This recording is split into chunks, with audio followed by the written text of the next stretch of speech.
আমাদের ছোট নদী চলে আঁকে বাঁকে রেল লাভার সব এই চ্যানেলে থাকে। নমস্কার বন্ধুরা, চলে এলাম আর একটি নতুন ভিডিও নিয়ে। আর এই মুহূর্তে আমি এখন দাঁড়িয়ে আছি শিয়ালদা স্টেশন চত্বরে।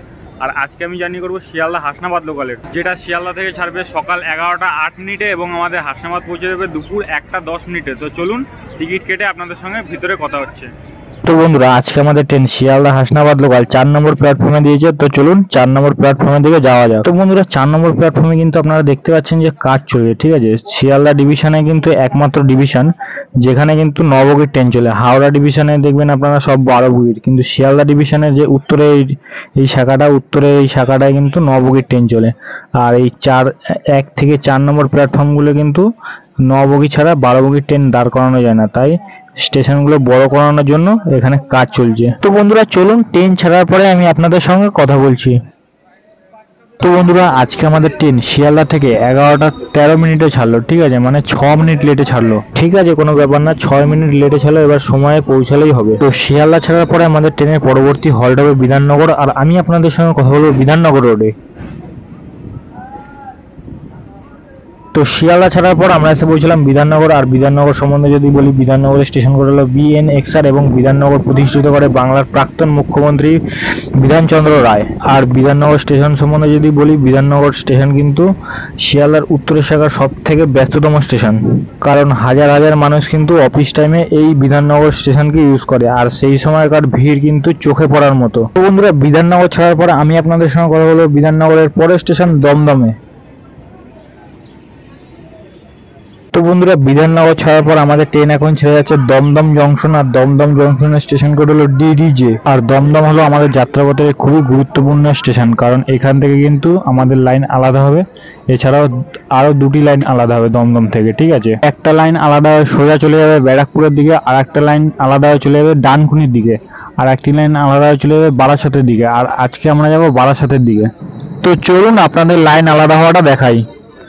এই যে বন্ধুরা, পরপর 3খানা লাইন, এই লাইনটা কিন্তু সোজা চলে যাবে ব্যারাকপুরের দিকে, আর তারপরে যে 2খানা লাইন, এই লাইনগুলো চলে যাবে ডানকুনির দিকে। আর আমাদের ট্রেনটা আপনারা দেখতেই পাচ্ছেন একদম বাম দিকে বেঁকে যাচ্ছে, এই লাইনটা চলে যাবে বারাসাতের দিকে। আর আজকে আমরা যাচ্ছি বারাসাতের দিকে। তো বন্ধুরা, আপনাদের সঙ্গে দেখা হচ্ছে দুর্গানগরে।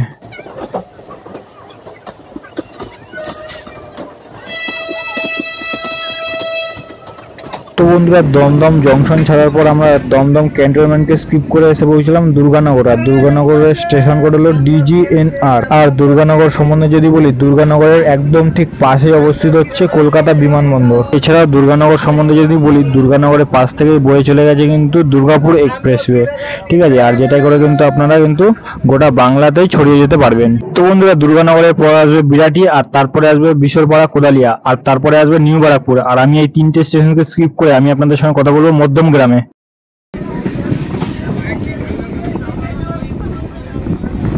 তো বন্ধুরা, আমরা এসে পৌঁছলাম মধ্যম গ্রাম। আর মধ্যম গ্রাম সম্বন্ধে যদি বলি, মধ্যম গ্রামের স্টেশন কোড হলো MMG।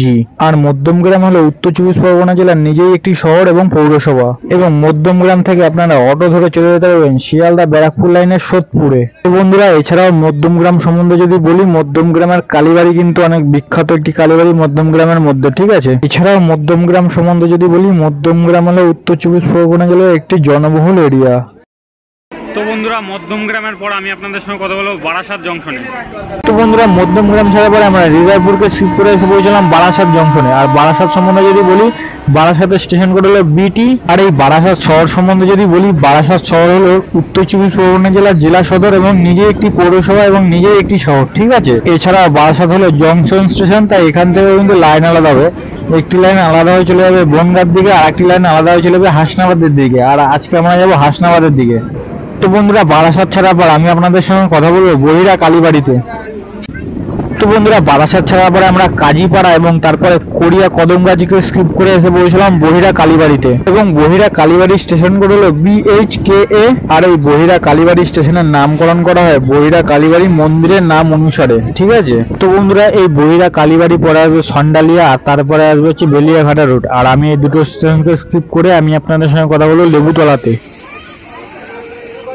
তো আমরা সান্ডালিয়া এবং বেলিয়াঘাটাকে স্কিপ করে এসে পৌঁছলাম লেবুতলা। লেবুতলার স্টেশন কোড হলো LBTL। আর এই লেবুতলা আছে গৌরবাজ শিব মন্দির এবং মোহাম্মদপুর দুর্গোৎসব। আর মোহাম্মদপুর দুর্গোৎসব হচ্ছে উত্তর চব্বিশ পরগনা জেলার বিখ্যাত দুর্গোৎসবের মধ্যে একটি। তো বন্ধুরা, লেবুতলার পরে আসবে ভাসিলা আর তারপরে আসবে হাড়ুয়া রোড। আর আমি এই দুটো স্টেশনকে স্কিপ করে আমি আপনাদের সঙ্গে কথা বলবো কাকড়া মির্জানগরে। তো বন্ধুরা, এবার আমি আপনাদের ট্রেনের স্পিডটা একটু দেখাই। ট্রেন কিন্তু 75 এবং 80-র মধ্যে চলছে, যেটা কিন্তু লোকাল ট্রেনের পক্ষে একটা ভালো স্পিড, ঠিক আছে। তো বন্ধুরা, আমরা এসে পৌঁছলাম কাকড়া মির্জানগর। আর কাকড়া মির্জানগর স্টেশন কোড হলো KMZA। আর কাকড়া মির্জানগরে আছে বড় কালীমার মন্দির, যেটা কিন্তু বিখ্যাত, ঠিক আছে। এছাড়া আছে লোকনাথ বাবার বিখ্যাত আশ্রম কচুয়া ধাম, ঠিক আছে। তো বন্ধুরা, কাকড়া মির্জানগর স্টেশন ছাড়ার পর আমি আপনাদের সঙ্গে কথা বলবো চাম্পা পুকুরে। তো বন্ধুরা, এবার এক নজরে আমি আপনাদের ট্রেনের ভিড়টা দেখাই। ট্রেনে কিন্তু বেশ ভালোই ভিড় রয়েছে। আর এই ভিড়টা কিন্তু বারাসাতের পর থেকে রয়েছে। আর এই ভিড়টা হবে একদম বসিরহাট পর্যন্ত। বন্ধুরা, আমরা কাকড়া মির্জানগরের পর মালতীপুর এবং ঘোবারস ঘানাকে স্কিপ করে এসে পৌঁছলাম চাপা পুকুর। আর চাপা পুকুরের কোড হচ্ছে CQS।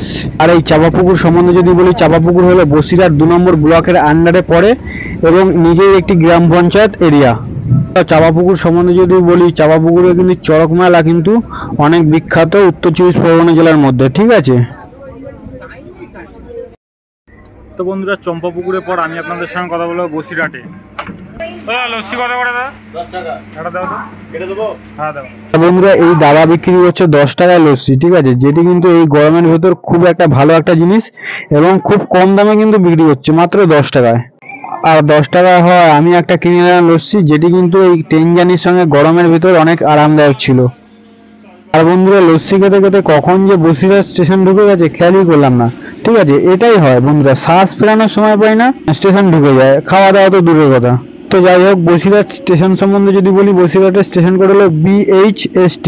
এছাড়া বসিরহাট সম্বন্ধে যদি বলি, বসিরহাট হলো উত্তর চব্বিশ পরগনা জেলার নিজের একটি শহর এবং নিজের একটি পৌরসভা অঞ্চল। এছাড়া বসিরহাট থেকে কিন্তু আপনারা ভোমরা এবং ঘোজাডাঙ্গা বর্ডার দিয়ে কিন্তু বাংলাদেশে চলে যেতে পারবেন। যারা বেনাপোল বর্ডারকে অ্যাভয়েড করতে চান, তারা কিন্তু এই বসিরহাটে এসে ঘোজাডাঙ্গা বর্ডার দিয়েও কিন্তু আপনারা বাংলাদেশে যেতে পারেন। তো বন্ধুরা, বসিরহাটের পর আমি একদম আপনাদের সঙ্গে কথা বলবো টাকি রোডে। তো বন্ধুরা, বসিরহাট ছাড়ার পর আমরা অনন্তপুর, মধ্যমপুর এবং নিমদারিকে স্কিপ করে এসে পৌঁছলাম টাকি রোড।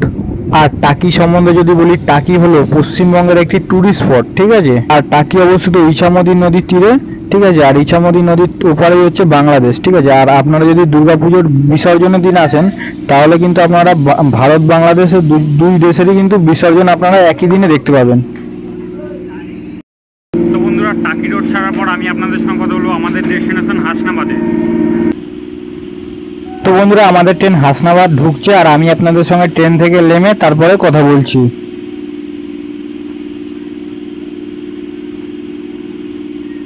তো বন্ধুরা, আমরা শিয়ালদা থেকে প্রায় 74 কিলোমিটার পথ অতিক্রম করার পর আমরা এসে পৌঁছলাম আমাদের ডেস্টিনেশন হাসনাবাদ এবং আমাদের আসতে সময় লাগলো 2 ঘন্টার কাছাকাছি এবং আমরা ছোট বড় প্রায় 29টা হল্ট আজকে কভার করলাম। তো বন্ধুরা, এই ছিল আজকের ভিডিওটি ভালো লেগে থাকলে একটি লাইক, চ্যানেলটি সাবস্ক্রাইব। দেখা হচ্ছে পরের ভিডিওতে। জয় হিন্দ, জয় বাংলা।